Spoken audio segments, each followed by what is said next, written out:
Good afternoon, everyone, and welcome to the Charlotte-Mecklenburg Planning Commission's special meeting. It is May 28th. My name is Douglas A. Welton. I serve as the chairman for the Charlotte-Mecklenburg Planning Commission, and we will begin our meeting with our protocols, which are about to pop up on the screen in front of me. Thank you very much.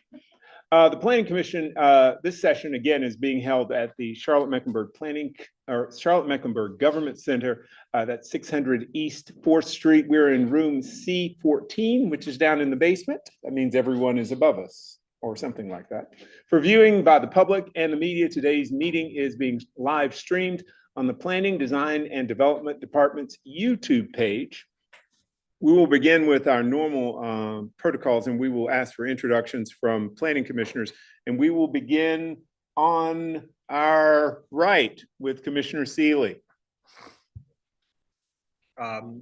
Commissioner Seeley, Planning Commission. Rick Winokur, Planning Commission. Jerry Lansdale, Planning Commission. Melissa Gaston, Planning Commission. Rebecca Wilden, Planning Commission. Will Russell, Planning Commission. Teresa McDonald, Planning Commission. Erin Shaw, Planning Commission. Thank you very much, everyone. And we will also introduce the staff that is in the room with us, and we'll begin with Ms. Holmes. Monica Holmes, Deputy Director, Planning. Allison Craig, Planning Director. Candace Shorey, Planning Staff. Al Knight, Planning Staff. We also have one more commissioner that's just walked in, and Commissioner Harvey, would you introduce yourself, please, sir? Thank you very much, everyone. RJ Harvey, Planning Commission. Cool beans. Thanks very much, everyone. We have a special meeting with us here today, and what I would like for us to get from this meeting is there are a number of text amendments that have either been proposed or are in flight, and the object of the game for us today with this meeting is to get a better understanding of how those things work together and how we as the Planning Commission, mostly the Zoning Committee, will interact with these. These will take place over the next several months. And I would like for staff to, we sent out an agenda. Hopefully staff is going to give us a very good overview of all the things that are going on. I'd like this meeting to be very interactive. So I sent out the text amendments to you all, and hopefully everybody had an exciting weekend reading text amendments. I think that's the way that usually goes. And we'll be able, I have my little list here that I'm ready to shoot with, and I hope you all have made some good notes, and I know that you have. But we'll begin by just talking about the things on the agenda, housing supply, and I'm going to throw this over to staff, and I guess you guys will be able to kind of, we will interrupt you liberally today is what I'm saying. So we'll let you guys go as you would. Yeah, and while Candace is pulling up the presentation and we're kind of doing some background work, I'm glad to hear you say you wanted to be really interactive because you were just talking about the same thing.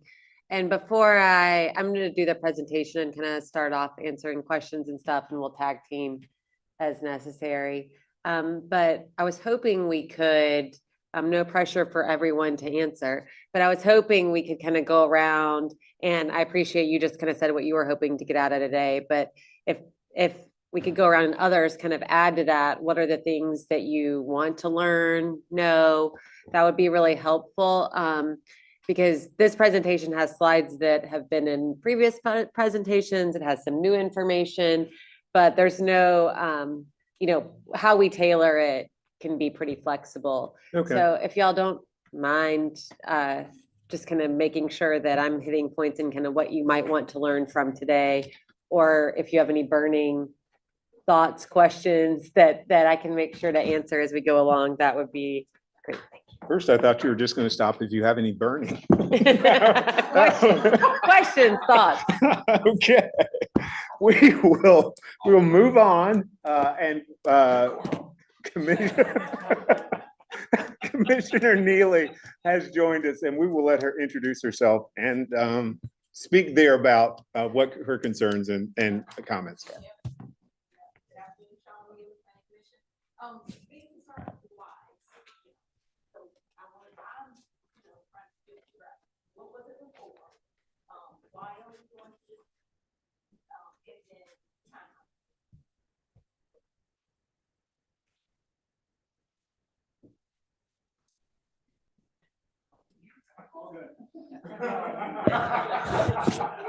So honestly, what I really want to get out of this is impact, more so than anything. But also the who, what, where, when, how, and why.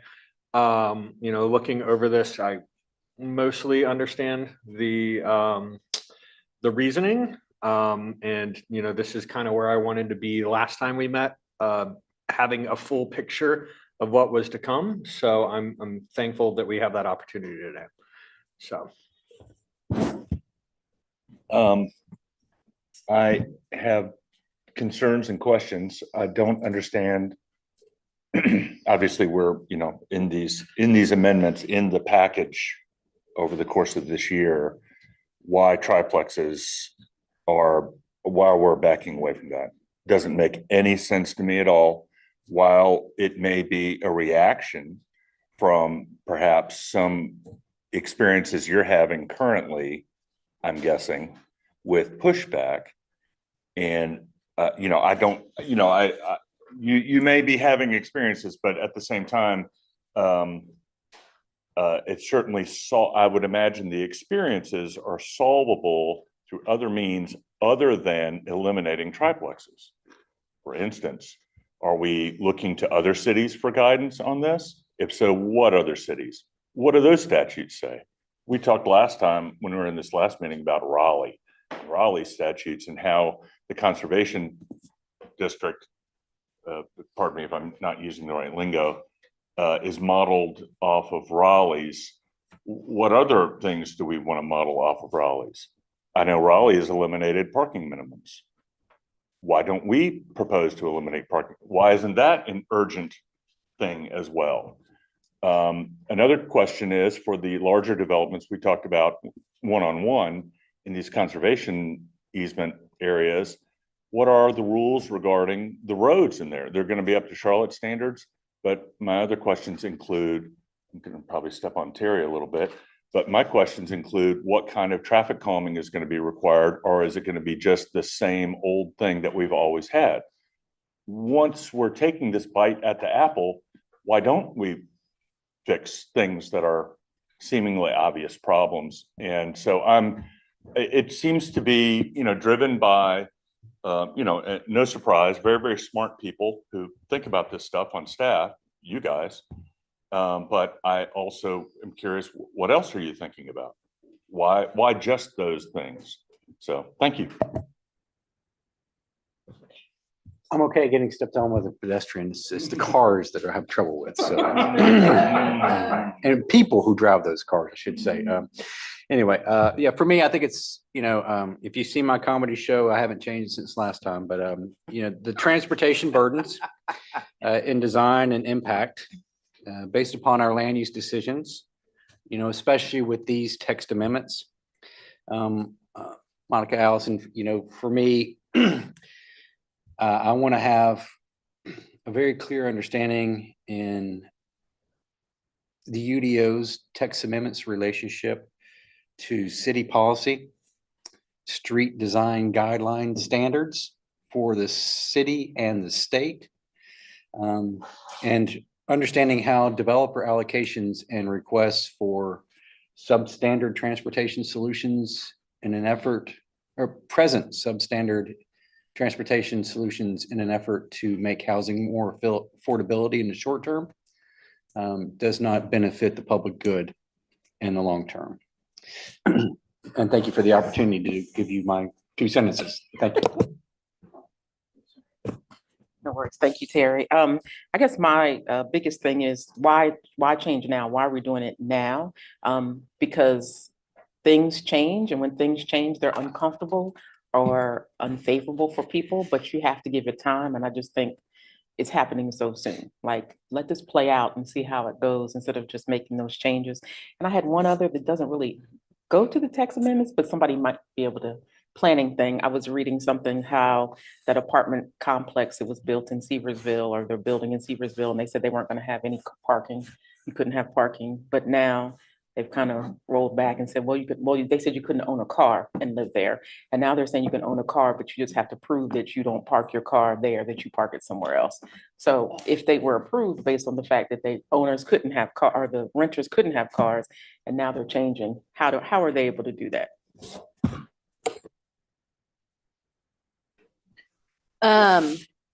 I think a lot of mine have already been said. The impact, triplex elimination, I wrote that down. And then again, the timing, I think I'm someone where like ask for forgiveness, like don't ask for permission, ask for forgiveness. And so in my mind, I'm just kind of like, we've barely been doing this for very long. So I think that we could implement things like parking minimums and that sort of thing to see if that can get us somewhere else without touching the housing piece of it. And yeah, and I think that there's a lot of things like in the Minneapolis comprehensive plan that we could implement. And yes, I know that that's a complicated situation right now, but it's now fixed and it's in law.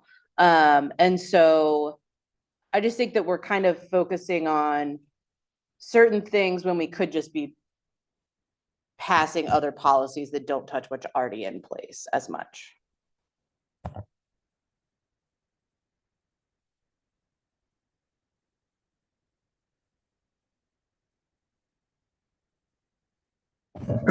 What I want to understand is methodology, with the why behind the decisions that are being made. Especially when it comes to housing. Because when we're looking at housing in Charlotte, that median home price for house in Charlotte is $500,000. And that by definition isn't affordable to very many people in this city. But yet we look at changes that limit housing choices and housing availability. And it doesn't seem to be any reason other than just a random number. You know, why are we limiting to 25%? Why are we limiting to 20 feet? Why isn't a triplex and a quadplex by right across all of N1? Why is there the segregation between single family homes, duplex and triplexes, when historically duplexes and triplexes and quadplexes have had lower rents and kept home prices down? But yet we seem to be pushing away from that and pushing us more towards single family and apartments, which have seen the highest rates of rent and mortgage increases in the last 30 years. And then the other issue or concern that I have is like, why the complexity? There seems to be like a lot of, in my opinion, needless complexity in our zoning ordinance. I feel like sometimes we could do better with and achieve more broader strokes, more so than almost having to have calculus to figure out if you can put a building on a piece of property. So those are the things that I want to look at. So the why are we doing and making the decisions that we're making? And then the complexity, why the added complexity in everything? Why can't we just do stuff in more broad strokes?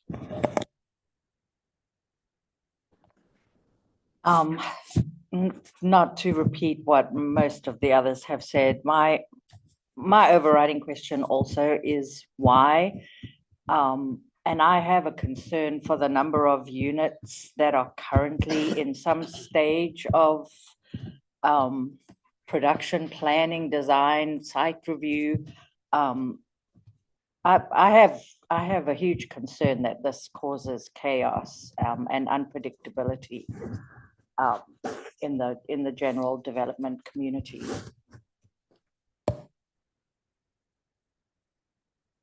Yeah, I'll just capitalize actually on what Teresa said, because it was similar to what I was going to say, which is, you know, we heard the feedback from Jen Schuster, I think it was at the last group, you know, full group meeting. And how does that compare to other feedback from developers in the community? I mean, we're already in a period of sort of lower single family home development from my understanding of the environment from an interest rate and construction cost standpoint. So how does this impact their projects, whether they're obviously, if you know, those projects that aren't yet approved? Are people pulling back, saying they can't build? Are they saying the costs are going up 20%? You know, some of the tables that Jen shared were, you know, obviously she's skewing in a certain direction, but were, if accurate in the way she portrayed it, obviously, I would think would materially change sort of how developers look at their costs, which again, sort of goes to Will's point on affordability for the end user. Most of it has been covered, but specifically to Commissioner Russell's point is that if we are now thinking about affordability, the shortage of units, how is this or these changes impacting that and the why? And then also just the impact of small scale developers and community organizations who are focusing on filling that shortage. How will these amendments impact them, since many of them are competing for the same public dollars and all of this, and then are in a planning stage and now may have to scrap it and start all over. So. And I will go last. And when you go last, what happens is everybody said the things that you would want to say. I'll reiterate that the why is a strong concern. If there is no understanding of the purpose for what you're doing, the ability to actually satisfy that purpose is a challenge. For me, one of the things that stands out very strongly is trying to maintain housing affordability and at the same time increasing the supply of housing. Last month's meeting, again, obviously we got a very good picture of the housing supply issue and the constraints. And anyone who's paid half a bit of attention to the national scene has seen that housing supply here is no less of a crisis than it is everywhere. But if we don't create an environment where we can create more housing, it's going to get ugly. And so that's me. And I think everybody's had their say. Anybody want to add anything else on? Steal, copy something that somebody else said and expand? All right, we're good, Monica. Okay, I just turned my mic back on. Okay, I was just saying, there's a couple of slides I wish I had in here that I don't have in here based on all that, but I guess that's the part of hearing what everybody wants. So it sounds like there's a lot of gelling around the why, which this presentation is not heavy on, like the comp plan and the foundation, so we can talk through some of that.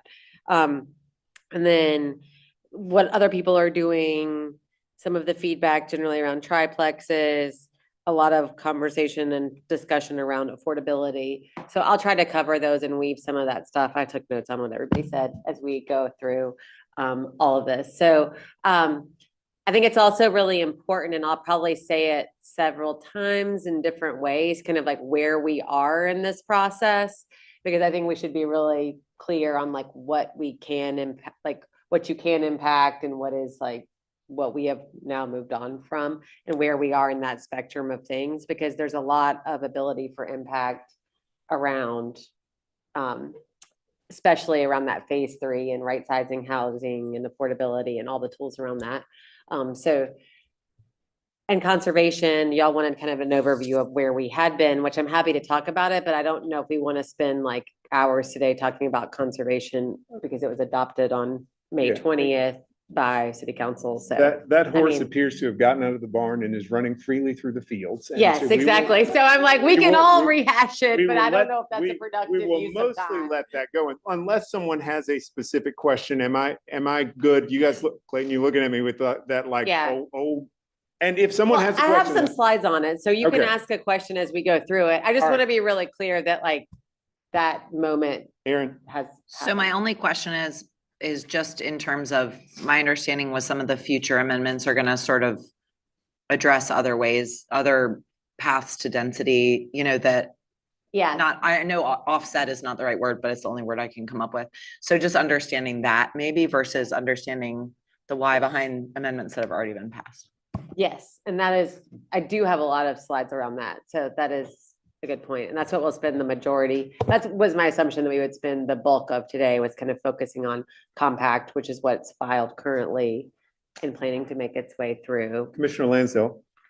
I just wanted to make sure if we do touch on those slides, we'll do some follow-up about some of the other bits that I mentioned about its application to the Charlotte Planning, to Charlotte Department of Transportation, to the OAC, to state guidelines. Yep. And I will try to talk on those and just ask the questions when they come up, and we'll do the best we can to answer them. And if there's something we can't answer, we can follow back up. Okay, so we already went through this. This is kind of where we're headed today. What we're seeing, conversation around that, some of the issues that kind of got us here, broadly that we're seeing in development in the past, over a year. So we just had a big celebration. Well, I guess technically we have like 5 more days to go till it's actually been a year, but almost a year of permits that we've seen under the UDO. We'll talk through a little bit around conservation, which also ties to how we got here. And then compact. And then that last is the right sizing supply text amendment, which there's a lot to be in that. And that's something we'll be working heavily over the summer. So to be really clear, that's not like a fully baked text amendment ready to land on your desk, so we can have some good conversation around that. We have some key ideas and items that will go into it. And then we'll talk about the timeline and a little more time for discussion. So just by the numbers, and this is really just where we are in time, is that there's about 11,300 acres. And I know some of you who are on planning committee heard this last week. There are about 11,300 acres of parcels. So this is very nuanced. It's parcels that are 2 acres plus, so more than 2 acre parcels in the city and in the ETJ zone for neighborhood 1 uses that are developable. And when we say developable, that means they could be redeveloped, they're undeveloped, or they are vacant property. So that is a cumulative of those 3 categories. And pretty surprisingly, about 55% of those are within the city of Charlotte, and about 45% of those are within the ETJ. So just as you're thinking about locations for where N1 development, and again, all of today is focused on N1 A, B, C, D, E, F. So there's thousands of other acres that are place type zone for activity center, for commercial, for industrial, for office, for research park. This is just a focus on that N1 current entitlement zoning. 55% City of Charlotte, 45% ETJ. About 24% of the acres in that 55 and 45, 24% of that total are within the critical and protected watershed or within the airport noise overlay district. Question about the airport noise overlay district. Isn't there something going on currently with the Yes. airport? And They're changing the contours, yes. so will we pass this and 2 weeks later, someone will say the airport noise No. overlay is a different thing? We're coordinating with them closely to make sure that it's aligned, basically. So our language will reflect their updated. Yeah, because somebody goes and buys a piece of property, it's not in the overlay, and all of a sudden it's in the overlay. Yeah, from You what know, we've heard, it's actually likely getting a smaller versus bigger, but yeah. Okay, I don't know the timeline. Do you guys know the timeline? Do you know it? I don't No, know. I don't think I think we're gonna align the language, so, and I don't remember the words, and maybe Laura will text me and remind me, but it's something to do with the actual area rather than the overlay. So we're aligning it, so when they change that, we will already automatically be It'll be, aligned with yeah. that, so we won't have to do anything. Okay, so yeah, our language will be a little bit generic is what I'm hearing out It's gonna there. be called whatever The their, federally mandated. whatever it is. Okay. So it's not. the overlay. Yeah, and do you have a question or do you have more knowledge?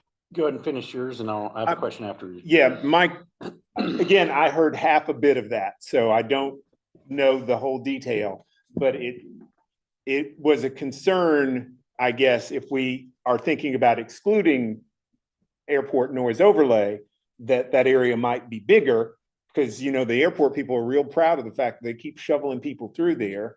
And I hear there's new runway coming, and is it gonna make it bigger? Bigly, that's the word I was supposed to use, wasn't it? Anyway, but Commissioner Lansell. Yeah, 2 questions on on the noise overlay. I know you just went off, we're off on a tangent because we just got a fresh piece of meat on that one, but, we'd like to know more about who, maybe a presentation to us. And for me, I get that through our CRTPO and some other bits and pieces for transportation focus and at the state level. But key here for me would be who is the staff leads, or who are the staff leads on those? And when is the deadline for the federal filing for the new airport noise overlay district? So we can kind of align our work there as well. And you may not have that today, Monica. I don't, I mean, we're gonna align our language so that when they change it, it automatically, like, it's changed at the same time, but they're in the process right now. So we can find out the deadline of when we've been coordinating with Stuart Hare. I mean, we're happy to put you in touch with him. He runs the community affairs and economic development side for the airport, but, And I know it's going to be projected because it's going to happen. The noise overlay is going to happen before the fifth runway. The new runway is going to be built and completed. So that has to be done kind of, it's a fluid thing. I get that. yeah, we can follow back up. There's like some changes too with how they use the cross parallel anyways, of how they use the diagonal runway. And there's a lot of like logistics. So they do change on an every few year basis. We could find out the frequency from Stuart. Sorry, Monica, one question. I'm sorry if you said this at the beginning, but the 24% that's in those two areas, that's already deducted from the 11.3 or it's in the 11.3? No, it's in the 11.3. Okay, so then how do the percentages, do you know the city and ETJ split after? Do you know what I'm saying? Like, is the percentage pretty similar? I would think more of that would be in the city just by the. ETJ is higher, way higher, because the critical water and protected watershed is almost solely in the ETJ. There's some Okay. pieces of that are in the city, but the majority of that is in the ETJ, the critical and protected watershed. And the airport is Also, I mean, if you look on the Yeah.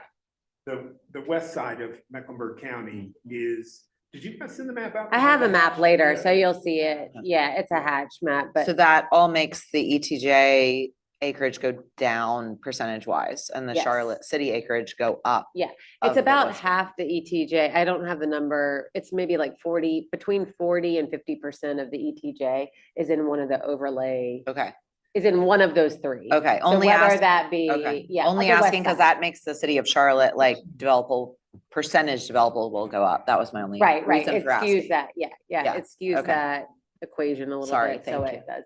No, you're right, it does.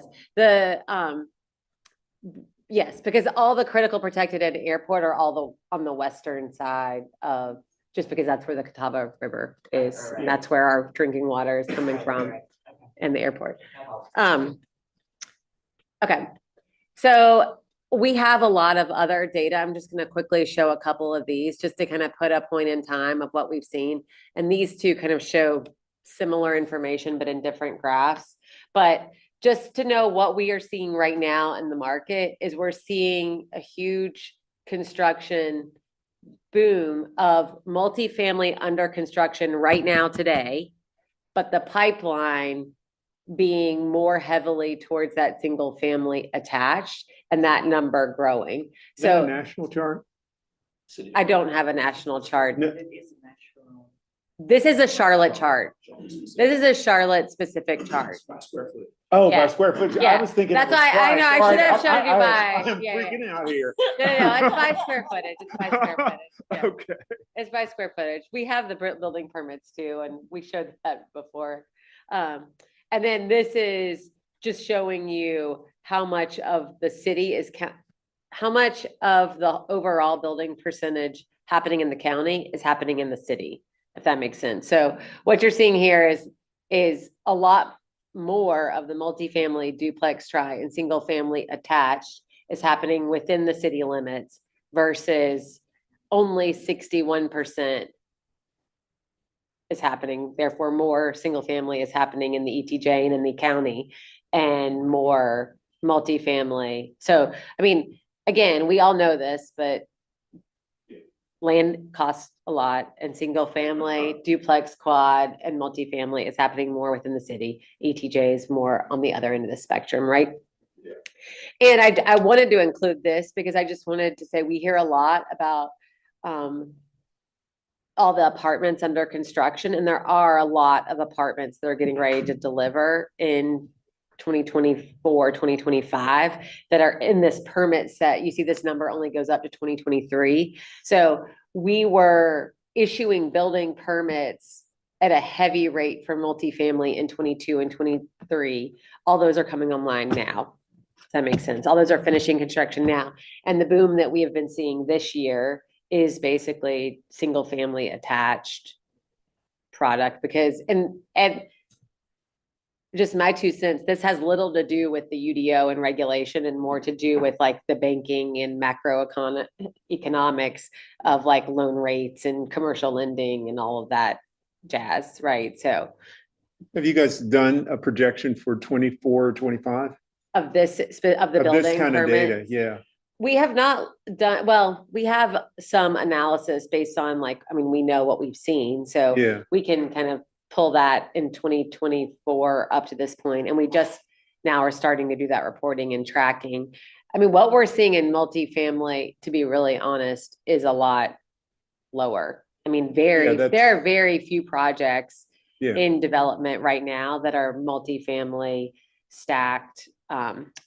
Especially if anything, it's more garden style versus like mixed use or, you know, deck wrapped Okay. multifamily. And we're not seeing as many single family detached either. I mean, very few single family detached, probably like 10%. That's what concerns me, is that, just going out and talking to people, Sean and I were down in a different part of town last week, and those neighbors want everything to be single family attached or detached. And if we aren't making enough of them and more people like those folks keep coming in, supply issue. Again, that number concerns me. Yeah. Just, Yeah, no, I mean, I think it's heard. I think that's why we are really working hard to, and again, we'll talk about this more, to get the regulations to a place where people feel confident and comfortable with attached product in general. So specifically like duplexes, potentially more townhouses, where they feel like there are still of a high quality standard. And there is not an expectation that every house around you is going to be a single family house. Because, I mean, I think we can all recognize that within the city limits of Charlotte specifically, is that is a tougher, that's tough to do, right? So, okay, any other questions on this data? And then I'm just gonna start talking about kind of some of the things that we were seeing coming in through permitting. And some of these you guys have seen before, the talking projectors. I do have one question. Yeah, Do you have the numbers of those acres that are developable as you defined, that are close to the neighborhood centers and? yes, And yes, I that, do. Yes, so it depends on what you define as close. So I can Yeah. send you, we've done it pretty much every way till Sunday. I think I've done half mile, quarter mile, 1 mile, 2 mile, 2 miles of regional activity. You can get, it's about a third to 40%. If you do a half mile, obviously depending on what that radius is, those numbers change. I'll be really honest with y'all that if you wanted that number to be as big as it could be, neighborhood centers is the kind of most catchment of that, because when you're talking about community activity centers and regional activity centers, you're talking about areas where the land cost is really high and there is not as much neighborhood one land. So you're talking about like where we're sitting now, Uptown, South Park, and it's either doesn't exist or it's not developed. There aren't larger parcels of undeveloped or developable land. If that makes sense. So for the most part, about a half a mile, I think it's if you do a half a mile on community activity centers and a mile or 2 miles on regional, basically it's about 30 you can get, it's between 30 and 40%, depending on what those radiuses are. But neighborhood center is the one that's that it, depending on what that number is, catches more or less. Okay, so remember things that we were seeing, and honestly, we could take out the word conservation and just say areas of concern with development that we were seeing coming in the door. So what we were seeing is a lack of quality open space. So what this looked like was we did not have, you could do open space down to 30 feet wide, right? Which is about from here to that wall. So you could do open space of 30 feet wide where your unit was fronting on it. There was no trails, sidewalks, no design requirements in that space. So it could be, we were seeing examples of open space with 10-foot walls built in it. So like between here and that wall over there would be a 10-foot retaining wall, and that would be considered your open space. There were no kind of paths happening in it, no tree requirements in it either. And so it could just be like a grass area. We also were seeing a heavy use of alleys. So you can see here, this has one public street. So this is the public street right here. So Terry, to talk a little bit about this, in this scenario, this was the only street that was required to have sidewalks, street trees, et cetera, and to have enough space for any bike facility at all. This was the only street. These other ones, the way these alleys are designed, are 20 feet. It's required to have 20 feet of pavement. And then they were set back another 20 feet because your driveway has to be 20 feet. So it would basically be pavement, driveway, garage door, 30 feet of grass. And I mean, you can see in this design here, like no sidewalks to connect any of those things to each other. Just for the record, for qualification, 20 feet required. 20 feet required by the UDO, 20 feet required by the Charlotte Land Development Streets. Standard, CLDSM, yeah. There we go. Yeah. So when we change with the text amendment, we have to align the Charlotte Streets Design Land. I get that wrong. The CD. Is this the document you write There we go. around? Yeah, but in your CLDSM, car- Charlotte Land Development Standards In Manual. your backpack? Charlotte Land Well, Development I know. But I call it the Streets Design Guidelines, but it's okay. Yeah. I'm trying to get the acronym down. So it needs to, the alignment, this is where I wanted to make sure of. The alignment needs to be in both documents, in both policies. Right, so when you require public streets, then you're aligning to that requirement in the acronym CLDSM, the Charlotte Land Development Standards Manual, which is then a residential medium, which a residential medium street requires, it's a 54-foot right of way, so it requires sidewalks, planting strip, 2 travel lanes within that street section. So the alley street section does not, it's a fire access, basically. It requires enough width for fire access, which is 20 feet. So if those of you need whys for this piece, there's your why right there. Is we've got to have that alignment for our transportation so that we can better understand how we're going to affect housing, affordable or not. Right. Because that's a big deal for me. Question, though. The changes that we've made have not made alleys go away as a No, design tool. Am I correct No. in that? And also, before these changes were considered, people were building with alleys, and there would have been X number of thousands of units built with alleys. I'm just thinking about near me, there's a couple, and it's like, how many were there? Because we kept hearing, oh, 6,000 units are kind of come through this month, and we're all going to be, oh, fire, brimstone, dinosaurs running from meteorites. What was already on the ground?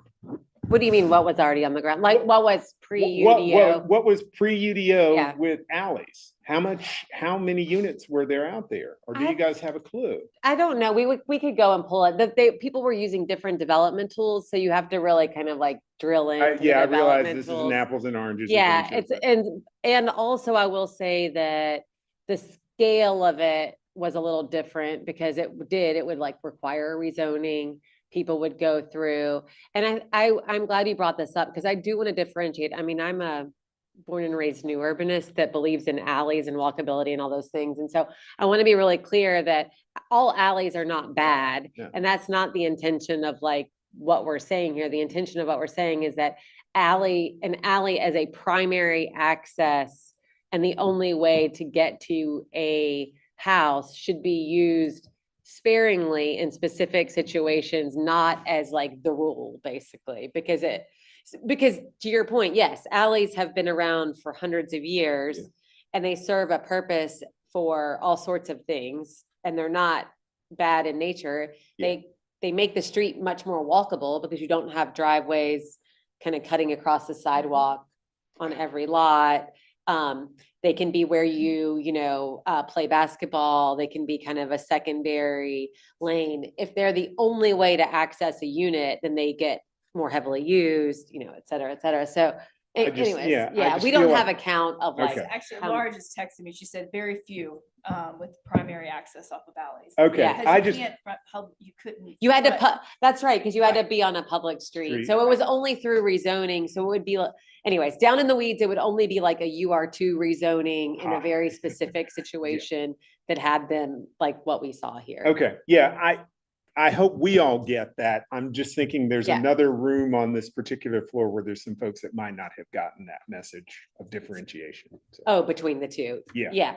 No, and I will continue to try to work that nuance too, thank because you. I don't want people to think that like every alley in the city of Charlotte is an awful thing, because they Mm. serve purposes and they can be really valuable. Okay, But the thing with affordability though is, well, I love the idea of fronting a public street and having the access off the back via alley. Those are two roads. And so we're hearing very loud and clear that that's a challenge for affordability. So, I mean, again, twice as much asphalt. It was on Yeah. my list. Thank you for bringing that up. And also, yeah, I mean, yes, it's a balance. We're walking the balance here.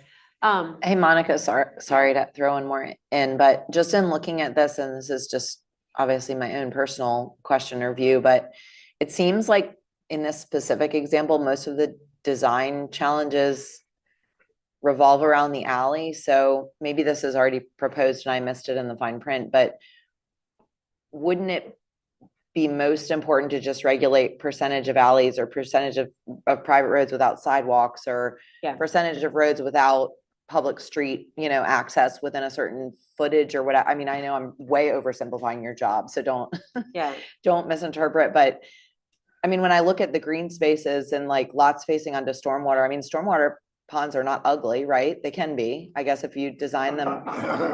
Okay. Stormwater ponds that my company has designed are not ugly. So I'm sure some folks do not design them well or don't maintain them well, which that to me is a separate issue. But stormwater ponds can literally just look like ponds, or they can look like dry beds of grass. In other words, I recognize they don't count as green space, but they can sort of be seen. And, and then obviously the narrow green space, I think, is I don't know, market preference or design preference or personal preference, depending what you want to choose. The alleys obviously seem like a true safety and cost and whatever. So I guess, is there a focus on that, or if not, why not? Yeah, so and when we get into compact, there is, the way that compact is drafted is a maximum of 30%. 70% have to be on public streets of lots fronting on streets, and 30% can be on open space. To recognize that there are some unique conditions where that might be a preferred. But yes, so you weren't necessarily oversimplifying it. We are trying to think through that and balance that. I did just also want to say that there are public streets have always been required and that they also serve a critical purpose for like future development and redevelopment. And so we are in these text amendments also trying to make sure that we have appropriate infrastructure like 2 generations from now too. And setting that street network is really important for generations to come, because if you look around where our streets are now, they have been in like, that is the one thing that sticks, right? Like it sticks through generations. The actual use of land might change from townhouses to a commercial building to an office building, but the street network very rarely, if ever, changes. So that is our priority in trying to make sure that we have that in place in all development types, not just neighborhood one.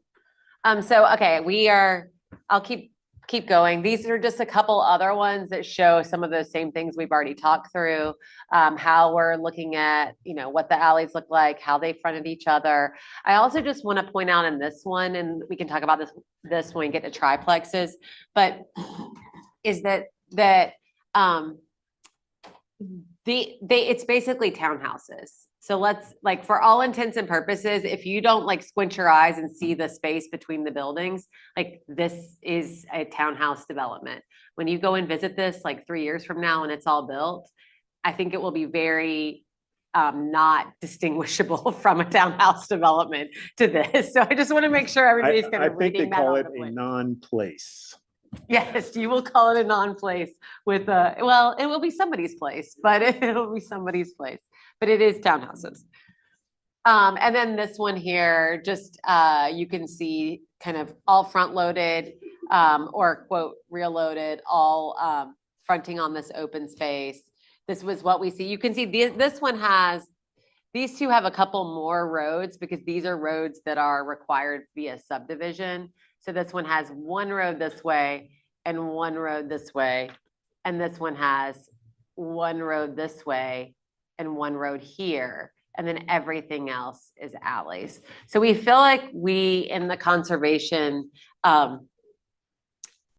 text amendment, we feel like we were able to come up with good solutions to kind of not get this and to get more design focus on what conservation really was meant to be, which is about conserving natural space and open space.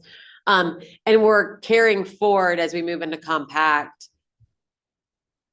a lot of these same concerns and how we might deal with them in compact development while still supplying the housing side of it. So I also just want to really quick point out, because I didn't put this slide in, but I was talking about it earlier, that a lot of these foundational things have really, they've given us a good opportunity to really ground ourselves in the comp plan and what the 2040 plan actually says and all 10 goals in the comp plan. And I know there's been a lot of focus on housing supply and goal 2, housing access for all. And we find that, and we'll talk about it later, we also have a huge priority around that and are really always looking at tools and ways that we can make affordable housing easier to build, increase supply, all those things. But we have to stay grounded in the 2040 plan, which also has 9 other goals in it: 10-minute neighborhoods, fiscally responsible, natural and integrated built environment.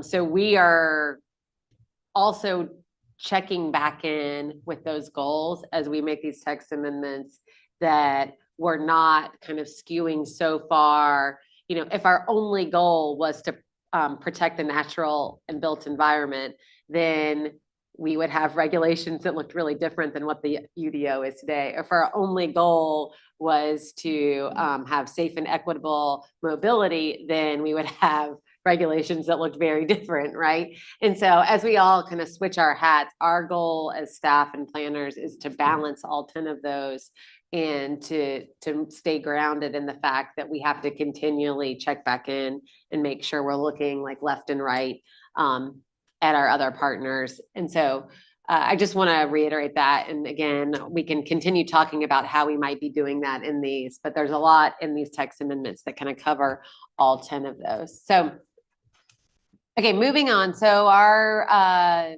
just the neighborhood 1 text amendments, conservation adopted.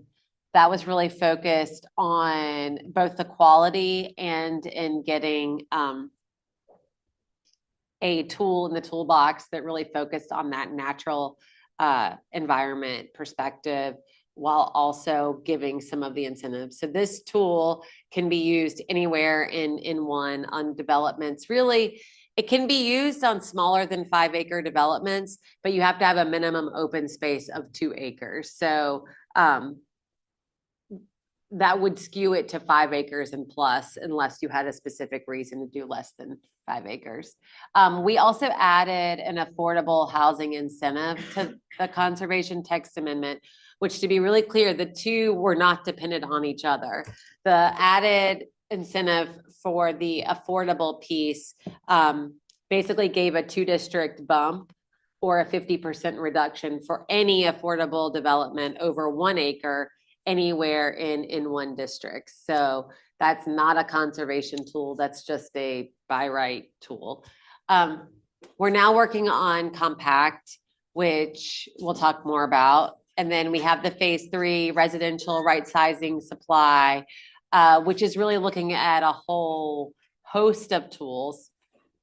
The reason why we are accelerated with both compact and we want to focus this summer on the supply side is because compact, we heard loud and clear that for us to right size conservation, we needed to have a tool that really focused in the right locations around that more supply. So we have been working very fast and furious on compact. And then the last third one is where we really want to have a lot of conversations around what's appropriate, what's not appropriate, different use types, et cetera. Just a quick question. How, in the last year, how many people have taken advantage of the affordable housing incentive tool? So the new one, or you mean the one that we had in the first? I think we've had one project before we changed it. So seeing that, we wanted to like. Okay, all right. All right, Yeah. and so now you get to jump 2 Yeah. categories, right? Yeah. All So right. we only had one project that used it for the first 11 months in its existence. And so we worked pretty closely with Dream Key, Habitat, some of the affordable housing developers that made us feel really comfortable that by doing the 2 jump, that was gonna be a more used tool. Okay. And it would be more effective, basically. So We'll check back in next year and see if we can get to 2 or. yeah, hopefully a lot more than that. Hopefully a lot more than that. But yeah. So the residential supply one will include, and again, this is an opportunity for everybody to put their thinking caps on too, is that we want to really closely look at anything that affects affordability in that third phase. So we've specifically heard a lot of comments around cottage courts. So we'll be focusing on those. We've heard some questions around ADUs.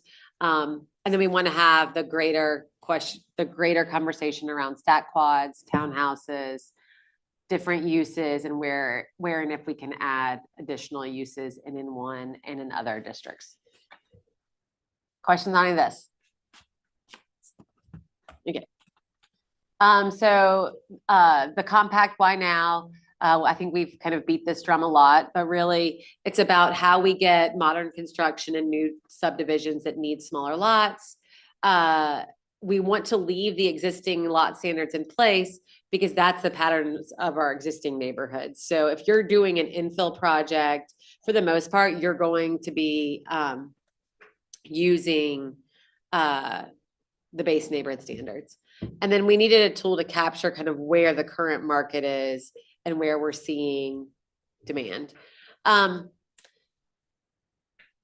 will say, if anybody, who was in the UAC meeting a couple weeks ago? You guys were? Okay, we went into like a very deep dive in how subdivisions in the city of Charlotte have been permitted over a very long time. I'm not going to do that right now, but exactly for people who, exactly. But we had a tool called the cluster development. We had 2 versions of cluster development. We had a tree safe cluster and we had a typical cluster. And so basically we saw lot size reductions happening historically over the past 10 to 15 years. More and more people were utilizing that lot size reduction tool. So that lets us know we still need one. That's what compact is for. So just to continue talking about when you might use what tools, we have your base development, which is probably between 20 and 30%. We were seeing, just so you know, before pre-May 20th, we were seeing 17% of developments coming in using base development. Okay, and then 84% using conservation. So what we see, what we project to happen and what our targets are to happen is that we see that demand, the demand for base goes up a little bit. The demand for compact is going to kind of absorb the majority of what was previously conservation. And then conservation kind of being that unique special site. So you can see the yields below. The base development, I mean, let's all remember that everybody's getting a ×2 than they were, 2 years ago. So ×2 or ×3 with duplexes and triplexes. Conservation, that's getting yields around the pre-UDO cluster, which was before, or base plus. And then the last compact is even a little bit more than that. And I'll show some examples. Monica, the challenge I have with the challenge I have with this particular slide is that the yield isn't necessarily the most important thing to the development community, because it's yield at what cost to do development. And if, we're being sensitive to the environment, I'll pick on that one. I have no data for this, right? If it's going to cost me to do base development, 250 grand a unit, but in the conservation, it costs me 350 a unit, then I don't necessarily care about getting a greater yield, because I may not be able to realize the math may not work out. Right. Similarly with the compact, we may have that same issue. So I would love it if there was another line down there that would say, anticipated cost per unit or something, some factor like that, because that's the trade-off. Yield isn't the trade-off that I want to make. Yeah, well, the only issue with doing that is that it's so site dependent that you really can't, because, okay, so. I mean, we can get it. Every yeah. generalization breaks down in a specific case, but the generalization allows us to make broader stroke. Yeah, but decisions. then, okay, but to play devil's advocate with that, then it's like, then you also have to add in there, like, what are the pros, cons of infrastructure? What are the pros, you know what I mean? Like But you don't, because you gotta understand if the math works. If I can't make the deal work, then the streets and all the other things that go along with it don't matter. If I can't build it anyway. So we have to have like a 10,000 foot view that says it's gonna cost me $350,000 per unit to build a certain type, period. Because if I do that, then I know if I can make that site work. If I don't have that math, then I'm having to do that for every individual site and find the numbers. You'll never get a development off the ground trying to shoehorn every site. You gotta have some set parameters and some assumptions to work off of, or you never will. right, but I mean, you're gonna do the simple math of like how many streets, which you can, anyways, you can do that simple math of how many streets. I think what we've been trying to do is measure the developments we've seen, we're pushing costs to the home buyer. Basically, with all those alley things. They were pushing all the costs, all the maintenance over time onto the buyer.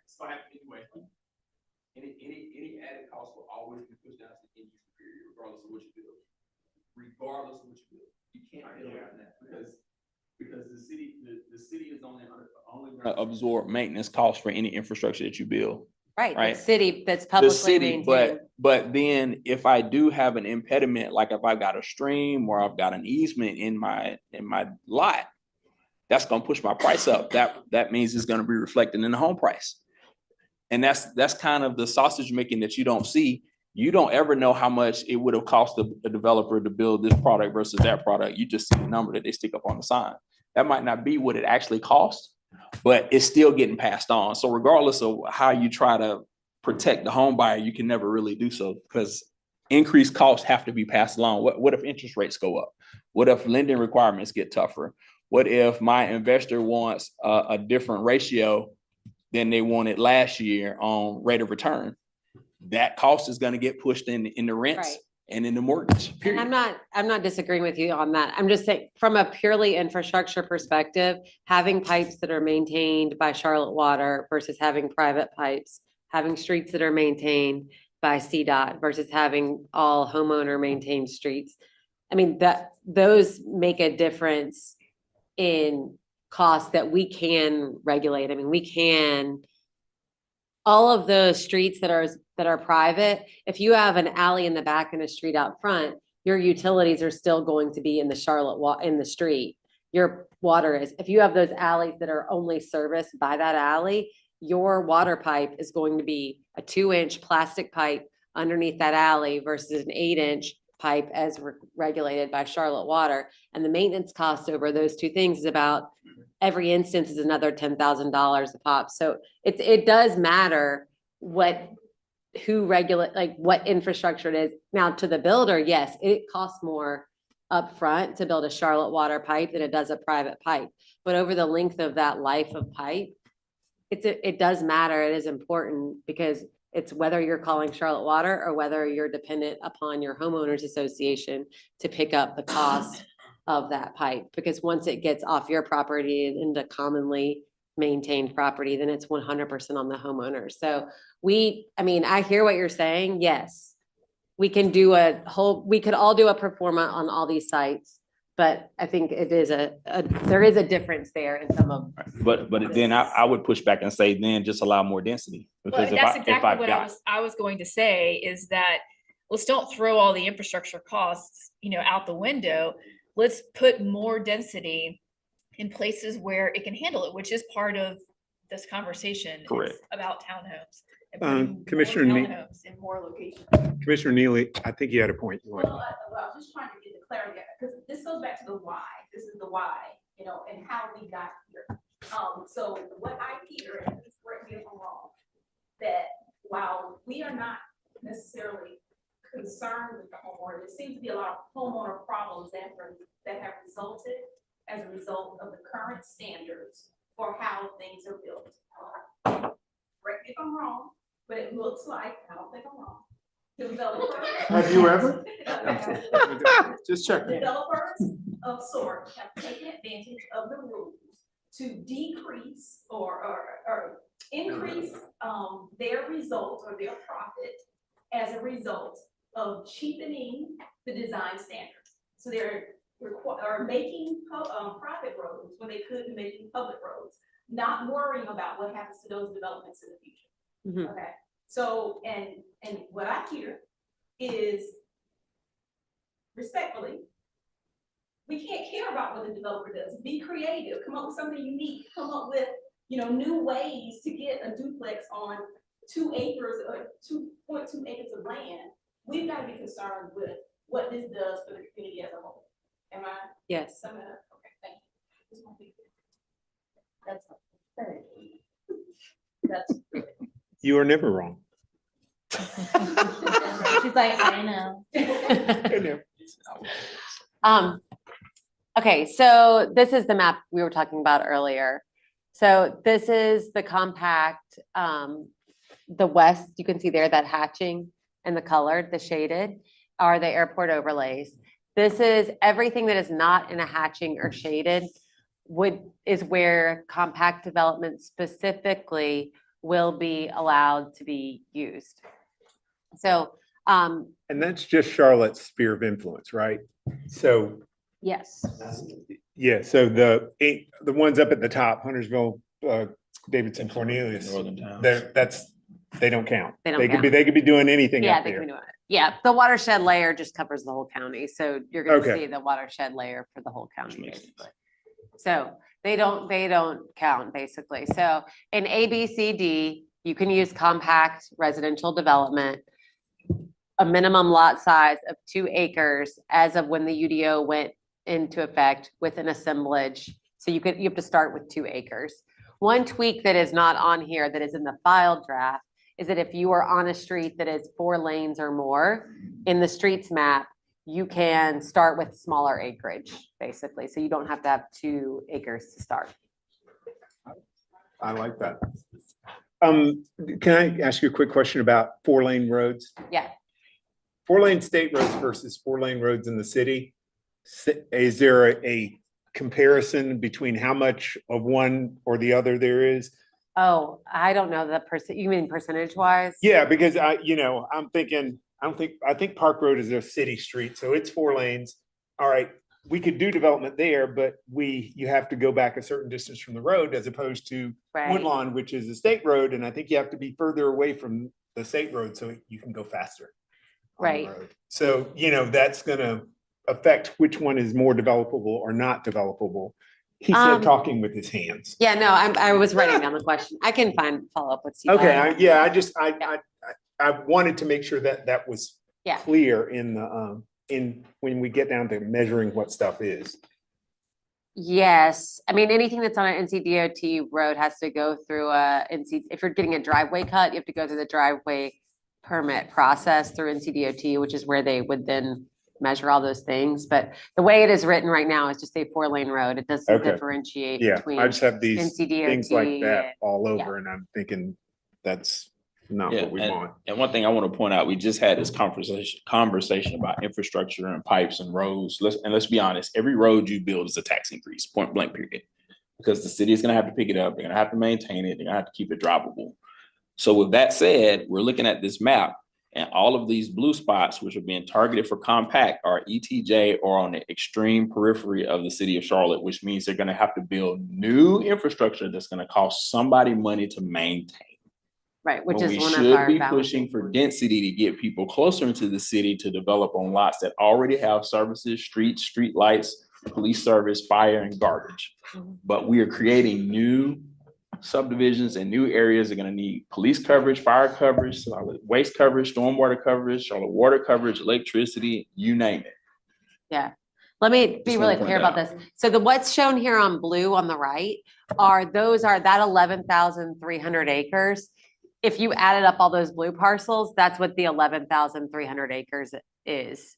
So that the parcels that are blue there are already zoned neighborhood 1 parcels and are developable or underdeveloped or potential for redeveloped. So this is not like where we, the city, wants to focus new growth and development. That is like where the parcels exist that are entitled in neighborhood 1 and are over 2 acres.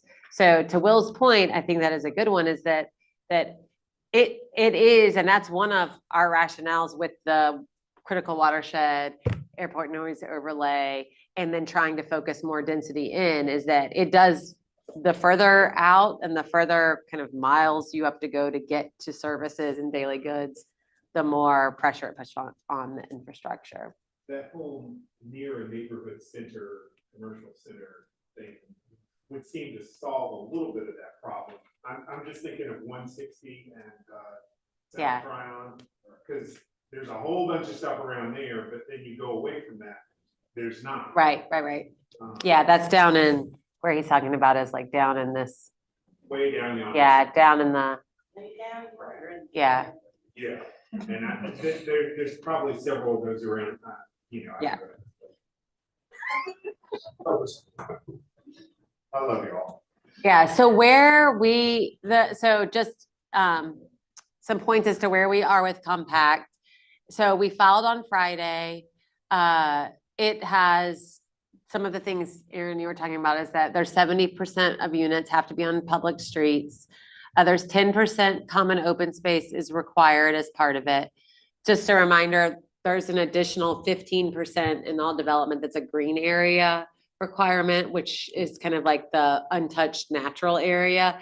10% common open space is meant to be like usable common open space. It has design standards around it. And it has to be 50 feet by 50 feet in size. It's approximately a 50% reduction of setbacks and lot sizes. We worked really closely over the charrettes, and I'll show a couple of the charrettes as to like what was important to people and what really mattered. And then the last point, which is has been the point of a lot of conversations, is triplexes and any limitations on triplexes. And in the draft, there is limiting triplexes on N1A and an N1B to a maximum of 25% lots in the development.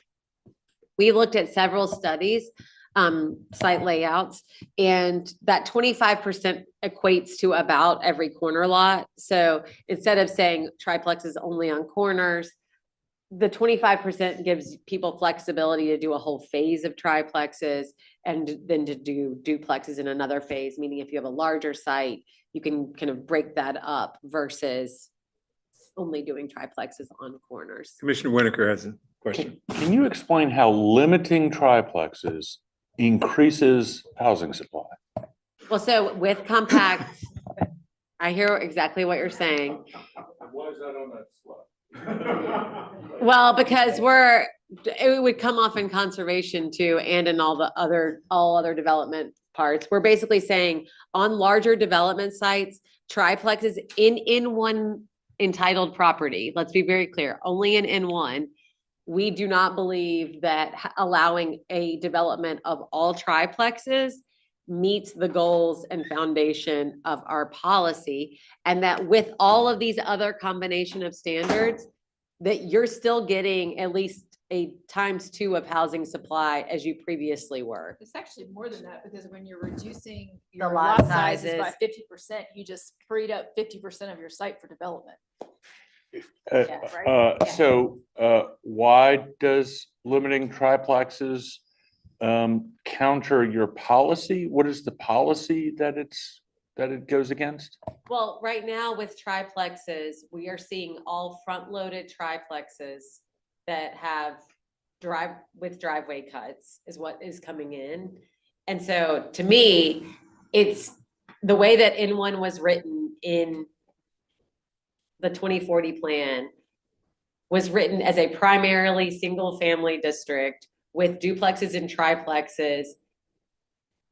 I'm trying to remember the exact one, proximate to centers and transportation corridors.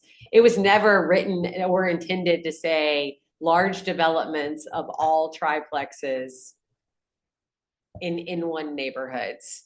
So we'll find the exact language to send to you, but between that, the way the policy is actually written and the quality of site plans we're seeing, which we do not have the ability to regulate per 160D, is those two things in combined is creating full subdivisions of only triplexes with minimal trees, open space, sidewalk continuity through them. And we don't feel like we've tested a lot of things, and we don't feel like there is an easy slam dunk solution unless you start doing things like requiring larger lots or requiring only a maximum of a certain percentage of building coverage, which we could do all those things and we've tested them. But at the end of the day, that is only creating like a Frankenstein development pattern that doesn't, like, when the bottom line is that triplexes in an all-in-one neighborhood don't fit in well, period. And I hear that. It seems to me that what you're saying is that the policy of the Charlotte Planning Department is we want to preserve, kind of this oeuvre, is that the right word, Douglas? Oeuvre of single-family housing, in N1A and N1B. And triplexes don't like, because it doesn't feel like single-family detached like it used to in the old days. We're afraid of density. That's not what That's we're not saying what at all. we're So saying. let me say this another, no, let me say That's this what I'm another getting. way. So I know. just so that you're, I'm Yeah. not trying to poke the bear in any way, shape, or form. He But said. it doesn't make sense that you want to increase the housing supply by limiting the amount of development, especially infill development. So two things. First of all, before the UDO and in the UDO, we do not allow townhomes in N1 zoning districts today outside of 8 buildings. So we do not allow full subdivisions of townhomes. And I think we've talked here and with council and the community, I think that we need to start opening that up and increasing the amount of townhomes. I don't think that we meant for townhome developments to go everywhere throughout the city. And essentially, that's how the triplexes are coming to be in the developments. They are a 3-unit townhome. And so the question is, does the community want, and does council want townhomes everywhere throughout N1 where we have not allowed them, even today, technically, until you get to an N2 zoning district? I mean, that's really, and then the second thing I will say with the triplexes is that we have removed density from the conversation in development because it is more about building form and housing options. But the challenge also with triplexes is that you've got a 3 times multiplier, which is good, but it also creates a lot of unpredictability in terms of what the outcome is. And so a community member that has a home next to a site that's 5-10 acres, what could be there? I don't know. It could be anywhere from 5 units to an acre, or it could be like 15 units to an acre. And so there's no certainty there either. So by creating small lot sizes, you are vastly increasing the density well beyond what we had before, even with a limitation on triplexes. That make any sense? Are you done? Because if Commissioner Lansdale is next, if you have more. Commissioner Lansdale? Chair Wilton, can you make sure everyone turn on their mics? I'm getting a lot of feedback. Oh, People can't- everyone turn on your mics when you talk. Just making sure you're okay. I mean, I get your point. Yeah. Yeah. Hit that. That's okay. Okay. When I see this slide and we're just sort of trying to, in no disagreement, I want to make sure that thought, if that needs to continue, that conversation continues. So for this one, when we talk about the streets guide, are there going to be parking limitations? Right? How do we adjust that 70% on public streets? I want to know that kind of meat of that piece. Is that going to have an impact? But the piece I see here, where Allison was talking about certainty, creating certainty, I envision, someone buying a corner lot and 4 lots next to it and doing the math for triplexes and all these, except for the corner lot, because it's just too expensive to redevelop the corner lot to city standards and setbacks, and are leaving that as an orphan property to build the other units. So when we look for certainty, I want to make sure that we're not creating a little bit of a loophole when we talk about allowing those triplexes everywhere and people purchasing specific products in order to leave them be, to avoid standardized costs that we see in other areas. And I'm just throwing that out there as something that I see kind of in my zoning world, where I can see that I could come into a neighborhood in wherever and buy 4 properties, develop 3 of those properties and leave 1 as an orphan property, hoping for something else, because it might be too expensive to redevelop all 4 properties moving forward. So I'm looking at that as an example that we may have had previously this year in zoning, where we're dealing with that situation. Yeah. That may not be for today. That would be. Yeah, I was trying to think on that. The parking piece of it is that, so in compact, we did eliminate any standards around requiring visitor parking from the latest draft. And we also have been talking through kind of how on-street parking works. I think there's likely to be on-street parking in most of these, unless they're all front-loaded, meaning like it's all front-loaded garages. And then you might kind of get squeezed a little bit in that space. But that's one of the issues with triplexes, is whether there's a requirement or not a requirement, is just, to Allison's point, it's a 3 multiplier. You now have 6 cars if 2 people have cars. That's a lot on a lot. No minimum parking would fix that. Aaron has a question. Sorry, I just want to make sure, just stepping back, that I fully understand phase 2, because I'm not sure that I do. Is the idea that this amendment would allow the compact standards to automatically be in place for all 2+ acre sites sort of on the map shown? Yeah. N1, I guess N1, right? 2+ acre sites in N1?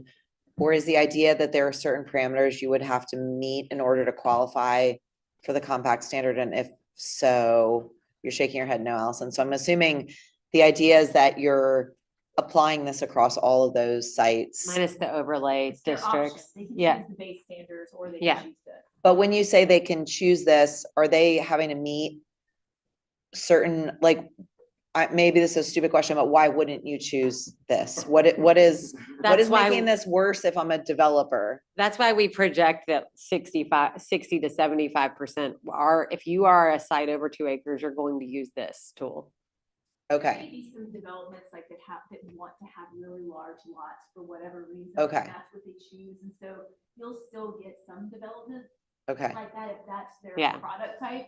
But generally speaking, this is the new normal. okay. But there aren't other hurdles they have to jump through. It's not like, hey, if you want to use the compact standards as opposed to the originally passed standards for this N1 project, you can. It's just saying, hey, or it is saying that, it's saying you can use these or you can use what was originally passed, and as long as you meet the parameters of kind of column A or column B. I'm assuming it's holistically. You can't go through and be like, this from column A, this from B, or No, it's okay. all, you either use, you're you can using say we're going base, under the, you're we're, using yeah. compact, or you're using right, conservation. we're submitting under the compact standards, or Yeah. we're submitting under the original Yep. UDO standards for N1. Okay, That's how, yeah, and they check that box when they submit their permit. Got Yeah, it. that's how it works.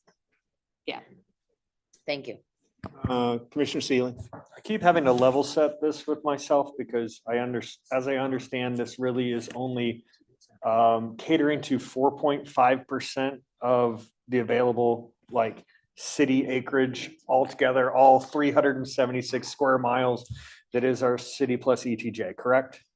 Yeah, I mean, I don't know that 4%. I did the math. but Yeah, if you did yes. the math, then yes. I Yes, mean, it's so- whatever 11,300 acres is So as I- divided by, Dots on yeah, it. the blue Yeah. dots added up, yes. I yes. think that's important to Continue, remind yes. everyone, but I do still see this, when I hear you talking about the fear of what's being built in your neighborhood, that is straight out of the NIMBYism playbook. And that seems regressive for what we are trying to accomplish in the city. And I do have worry about limiting triplexes. I think we need to provide a standard for what a triplex is in the city, and a playbook for people to apply that in a manner that is actually a little bit more palatable versus, and whole reason we deferred in the first place, we didn't see the benefit quite as much.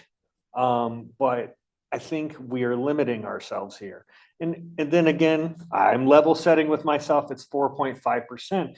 But 4.5%, when you apply that, a city of 900 and something thousand that has aspirations to become a city of over 1 million, it seems still regressive, even if it is just a tiny portion of our community. Yeah, So- and I mean, I hear what you're saying. I also, and I took notes of what people wanted to hear. I think we should also level set ourselves with the fact that right now we are the most progressive city in the country around these standards. So we can all put our planning hat on and say how we're being really strict by doing this. We have allowed more missing middle housing than anywhere else in this country combined, probably. Minneapolis, Austin, Raleigh, so we could all sleep well at night by knowing that even with this change, we're probably still the most progressive city in the country on this spectrum. We don't have a 17-point checklist that you have to meet to do a triplex in your neighborhood. We don't have, we have land available. So we're seeing a lot of it happen. Minneapolis has zero, their 11,300 number is zero, per their planning director, absolutely zero. Austin's is 2,000. So we are very at a far end of the spectrum. And so for that level setting, and not to be extreme, is that I think we're both very progressive minded people, and we don't feel like this is being NIMBY in any way, shape, or form. We just feel like we are trying to right size our actual regulations with our policy. I mean, if you read, I'm reading from the place types neighborhood one. Neighborhood one places are the lower density housing areas across Charlotte where most of the city's residents live, primarily in single family or small multifamily homes or ADUs. Single family detached homes on lots are the primary use in this place type. Accessory dwelling units are frequently found on the same lots as individual single family detached homes. Duplexes, triplexes, quadruplexes, and civic uses such as parks, religious institutions, and neighborhood scaled schools may also be found in this place type. Smaller lot, single-family detached developments, small townhouse buildings, and small family, multifamily buildings, as well as civic uses, are also found on some 4+ lane arterials. These buildings provide a transition between higher volume streets and the interior of neighborhoods.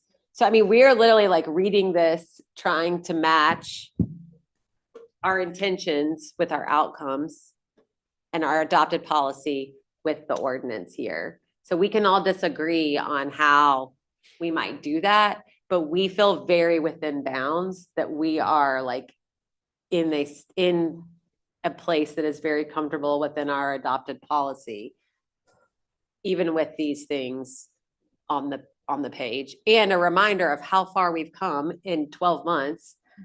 I mean, or maybe we want to say 4 years because we started in a place with the comp plan, but in 4 years, we've come very far from where we started. And to the point that we're trying to maybe swing it a little bit more because we went very far in one direction, and can own the fact that that was probably more than necessary. Are you good, Clayton?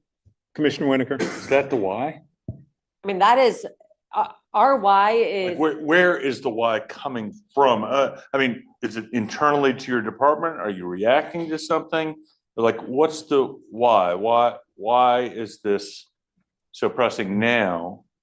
And because we've seen a lot come in the past 11 months. We've heard a lot, we've seen a lot, and I think we feel like we need to kind of restructure the way we do the neighborhood. I heard one. Allison say at the last presentation, there aren't that many triplexes being requested anyway, so what does it matter? There's a difference between infill and subdivisions. And as we talk about all of these things, I think we need to make sure that we know which version of this we're talking about, because a triplex that is showing up within an existing neighborhood that's part of the missing middle that is a phenomenon across the United States, we're not getting a ton of those. We are not. And in fact, actually, a lot of the other cities that have done this, they aren't getting a lot either. I mean, it is not the singular solution to housing affordability. But a triplex that's in a subdivision is a completely different thing. It's essentially a townhome, a 3-unit townhome that is being developed all throughout the city that we don't actually allow in our ordinance today or before the UDO. How much real estate in town is covered under N1A and N1B? Is it like 80% or something like that? Probably 70%. Yeah, I I could, could pull the numbers. I have them somewhere, but yeah. Can I get a question in? No. Okay, I've been waiting. Just a few points about that last slide. This has some more things on it, so. Okay, because I think you and I had a conversation on the phone, Monica, about triplexes, and I like these stacked triplexes. Douglas Developer Entrepreneur says, I like the stacked triplex. And triplexes up there has no distinction. And to me, a stacked triplex would be much more acceptable on any lot in a development, as opposed to saying these things that are wide with 3 on them, right? And they can be cute too. They can be cute, and that's the official cute designation. Yeah, the other thing I had was related to something Terry said about the on-street parking, is ADA gonna be an issue with any of this? And has that been considered or thrown about? Because I know there are constraints about, if you have parking, where you can have the ADA parking and, you gotta get up on the thing and do that and whatever. But are there, I read through all the red writing. I'm not sure there was something in there that specifically said ADA is all taken care of it. And it may be just because ADA is what ADA is. Yeah. I also expressed a concern with you about, we have smaller lots now, but we can still put some of the same stuff on it. And there's this thing in the compact that's about, what does it say, 25% can't be used for utilities above ground until utilities? Yeah, overhead utility, for Overhead common open utilities? space, yeah. Is that, where did that number come from, I guess? Because I think, oh, I'm using up, I can use up 25% for above ground utilities, and then I've got 20 feet for a driveway that I've got to have, and I could put the ADU in here, and then all this other stuff. And is there any land left to build on? The 25% is that we didn't want somebody to have all of their common open space under a transmission line, that there was some common open space that wasn't like under an overhead utility line. So that you Okay. could only use up to, originally you were not allowed to use any of land underneath the overhead utility line. But we got some feedback from the development community that should shift. And so what 25, yeah, enough is, I guess. what I'm right, asking. 25 is what is in the current filed text amendment as a balance of those two issues of we want to have some common open space Okay. outside of the overhead utility, but not necessarily all of it. Does that make sense? That makes sense. Again, it's like, all right, that's a little nip out of what I can develop. And then if I have rear loaded and a public street, then that's another nip out of what I can have. If I have a public street, I can't put my underground stormwater detention under the public street, so I've got to put it somewhere else. And that's another nip of what I've got to have. And I'm just, again, when it came back to that point of, yes, I can get this yield of drawing pictures of stuff on top of the ground, Mhm. but is that really in a three-dimensional viewpoint? Right. The picture that's up there is lovely. It only goes X, Y. But when we go down, there's water underneath there. I'm assuming these units do not have a pole in the back for a landline, but you never can tell. So, yeah, I know. I've just remember the 1900s, people. But I'm assuming the power in these new developments kind of comes underground in some shape, form, or fashion. I may be incorrect, but again, I'm just concerned that if we keep nipping and tucking, I'll say this, and Terry, the whole thing in there about on a street, we've got site triangles, and that's going to nip and tuck off the corners of those lots. So again, I'm just concerned that is there enough left over to make this actually profitable? So, I mean, I'm reiterating that. We talked about it a little bit, but Yeah. I'm reiterating it here so that everybody hears my concern. I mean, I think when developing these standards, we went back and looked at cluster because that was a tool that was very popular and that's what people use. So that was the starting point, and then you opened it up from there. And so I think that was at least a look back to be able to see what is actually working. Also in the, is it in the clean text amendment, the driveway standards, we've also loosened the driveway standards so that there's more ability for a front-loaded product, so you're not creating the additional, I see, driveway, little tree planted in the green space, another driveway ad nauseum down the street. And is that a quality product? It's not. Gospel according to Douglas is no, but other people may think it's a good thing.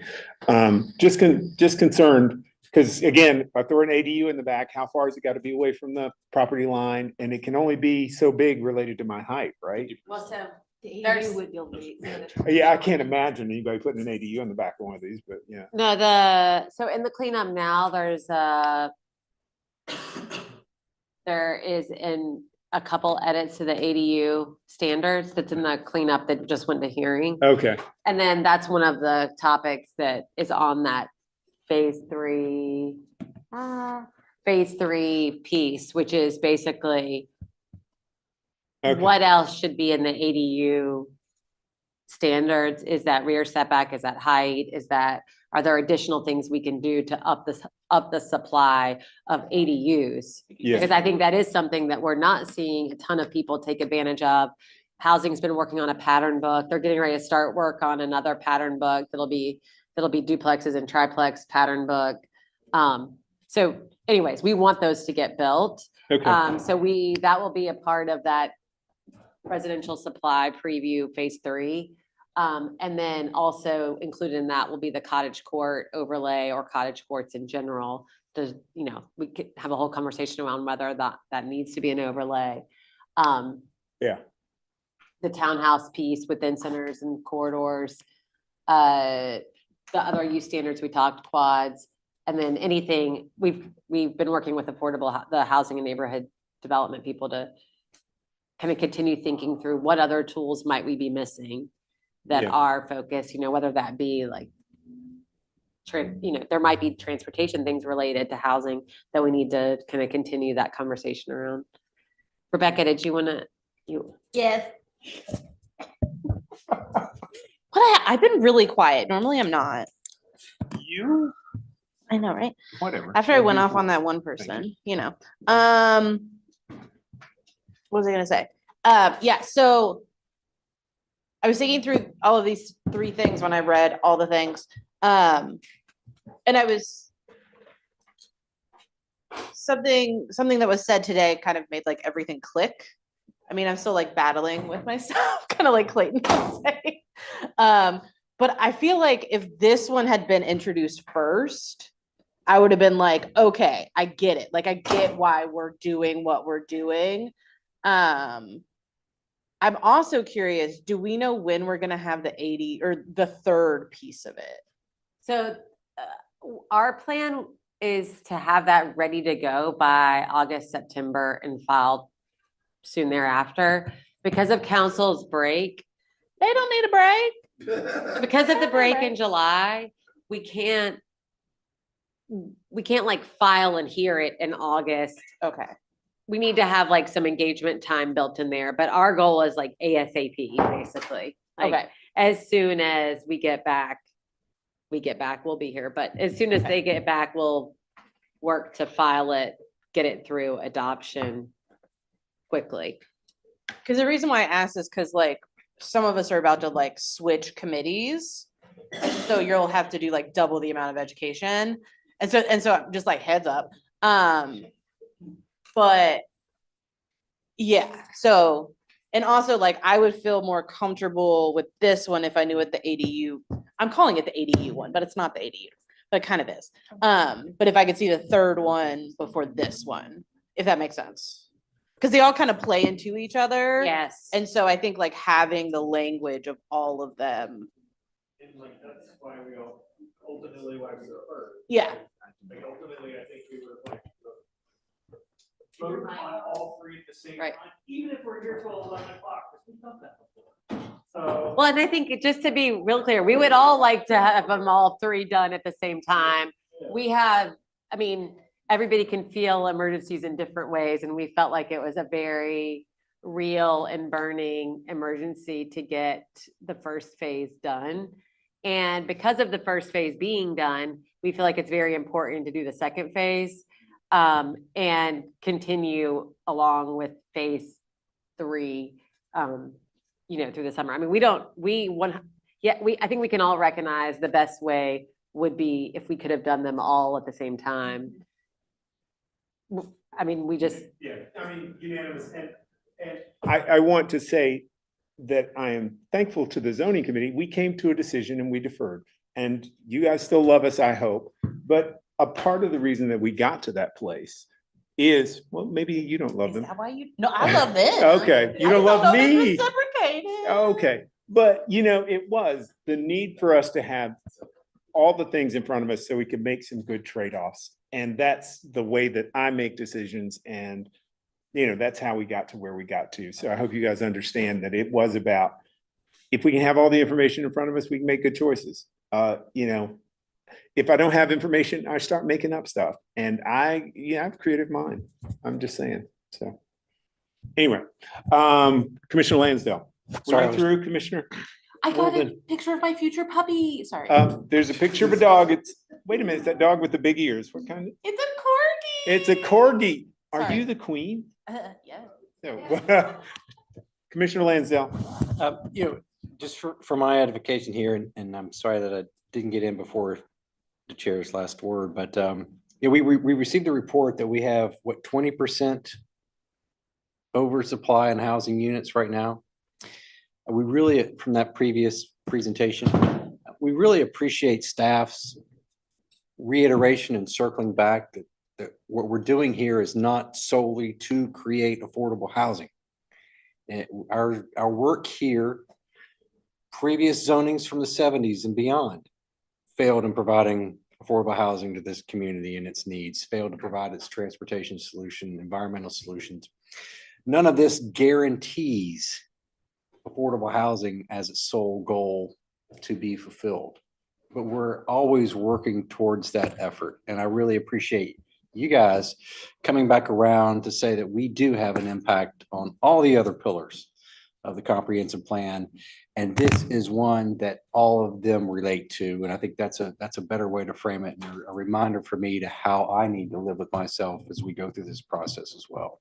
Thanks. All right, I don't know how much more you guys have. Oh, discussion. We've had lots of that. We're good. Well, I told you, I didn't want this to be just you guys monologuing us. So I'm thankful to the commissioners, because I'm pretty sure that most of these people don't have a quiet kind of demeanor when they have an idea that they need to share, so. Not on Twitter. I will just say, I would like to just reiterate, our goal is to adopt compact by June 24th with if the why is of essence, the why is that right now we want to keep kind of the train on the tracks and keep development moving forward in the city.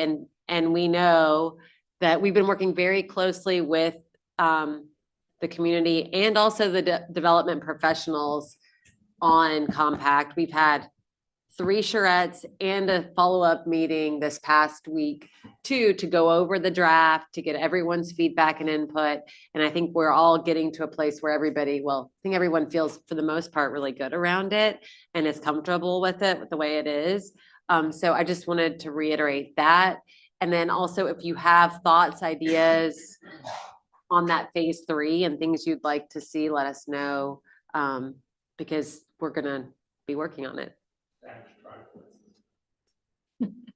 I wrote that down over here, stack track. That's the last time you're gonna hear that come out of me. Love to stay informed with phase 3, because I am currently in the process of having an ADU design in my backyard, so. Have you looked at the recent text amendment? Check that first too. I mean, it's making it easier, not harder. Yeah. So that's the only direction we're going. Yes, I yeah. mean, So I'm trying to build as close to my lot line as possible. yeah. Anybody else got any questions, comments, hints, suggestions? I will be expressing my gratitude to everybody here that's a commissioner, because this is a special meeting and everybody had to make time for it. And thank you very much for those of you who came. Thank you, staff, for giving us the good information that we need to make good decisions. We will hear about this phase 2 on June 17th. Also next, what is that? June 6th is the UAC having a discussion of compact. And special zoning meeting on June 20th. So, oh, tentatively, sorry, didn't mean to let the cat out of the bag. All right, folks, we're gonna call this a meeting. Let's stick a fork in it. We are done. I will see you all in 2 weeks.